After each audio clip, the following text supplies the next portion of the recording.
আসসালামু আলাইকুম রহমতুল্লাহ বারাকাত। আজ আমরা শিখব ইমান রক্ষার দোয়া। ربنا لا تزغ قلوبنا بعد إذ هديتنا وهب لنا من لدنك رحمة إنك أنت الوهاب। এটার অর্থ হলো, হে আল্লাহ, হে আমাদের প্রতিপালক, সরল পথ প্রদর্শনের পর তুমি আমাদের অন্তরকে বক্ষ করো না এবং তোমার নিকট থেকে আমাদেরকে করুণা দান করো, নিশ্চয়ই তুমি মহান দাতা। সূরা আল ইমরান আয়াত 8, সুনানে তিরমিজি হাদিস নং 3522, ফজিলত বর্ণনা।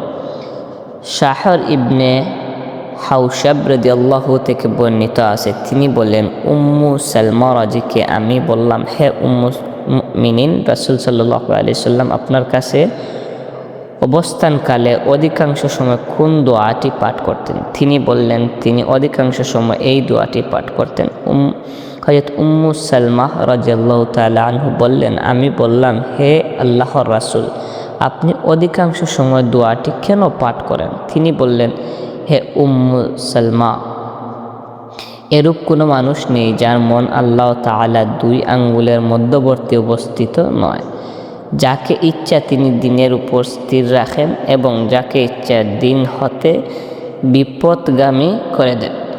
তারপর কুরআনের উক্ত আয়াত তিলাওয়াত করেন। সুনানে তিরমিজি হাদিস নং 3522। তো এইটা আমিও কখনো ওইভাবে পড়া হয় নাই, জাস্ট আপনাদের শেখানোর জন্য এটা বললাম। এটা আমিও তেমন চর্চা করি না। এখন এটা আমি জাস্ট শোনানোর জন্য বললাম, কারণ এটাও বলা আছে যে হাদিসে কাউকে যদি কিছু শেখাতে হয় তাহলে এটাকে নিজে আগে আমল করতে হয়। যেহেতু আমি আমল করি না, সেটা স্পষ্ট করলাম। আমি হয়তো আমার গাফিলতির জন্য আমলটা করতে পারি না, কিন্তু ইনশাআল্লাহ চেষ্টা করব, আপনারাও চেষ্টা করবেন।